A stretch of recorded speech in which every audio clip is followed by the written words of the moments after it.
ఏండోయ్ ఈవేళ మా ఇంట్లోనూ కూరలు ఏమీ పెట్టట్లేదు. ఎందుకంటారా? కొంచెం క్లైమేట్ చల్లగా ఉంది కాబట్టి పకోడీలైతే వేసుకుందామని నేను పకోడీలైతే మీకు చూపిస్తున్నాను. అందరికీ వచ్చింది. కాకపోతే నేను కొంచెం అల్లం కూడా ఎక్కువ వేస్తున్నానండోయ్.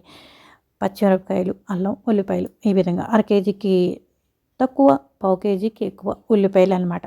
శనగపిండి కూడా పావు కేజీ అంతే ఉంటుంది. ఒక్క 2 స్పూన్లు అయితే బియ్య పిండి వేశాను. ముందర కొంచెం అల్లం, పచ్చిమిరపకాయలు ప్లస్ ఉల్లిపాయలు కొంచెం ఉప్పు వేసుకొని ఈ విధంగా స్మాష్ చేసేసుకుంటాను నేను.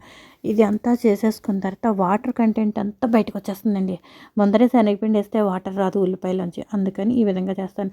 చాలామంది ఉల్లిపాయలు రోస్ట్గా వేయించేసి కూడా వేసుకుంటారు పకోడీలు. నేను ఇలా కాకుండా కొంచెం పెద్దవాళ్ళు తినేటట్టు ఉంటుంది ఈ విధంగా అనమాట. కొంచెం సాల్టు, కారం, అల్లం వెల్లిపాయ పేస్టు, లైట్గా బియ్యపిండి ఇవన్నీ వేసేసి కొంచెం ఏమండి ఇంట్లో పకోడీలు ఏమైనా మిగిలిపోయాయే అనుకోండి, మిగలడం కోసమే కొంచెం ఎక్కువ వేస్తాను. మిగిలిపోతే పకోడీలు కూర వండేసుకుంటాను.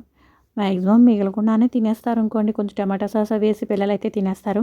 ఈ విధంగా నేను పకోడీల పులుసు కూడా పెట్టుకుంటాను. చాలా చాలా బాగుంటుందండి.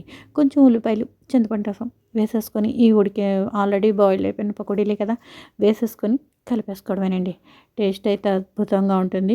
ఇప్పుడైతే ముందర పకోడీలు లాగించేస్తాను వేడివేడిగాను.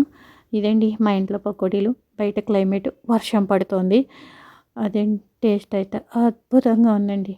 మీకు కావాలంటే పార్సిల్ పంపిస్తాను.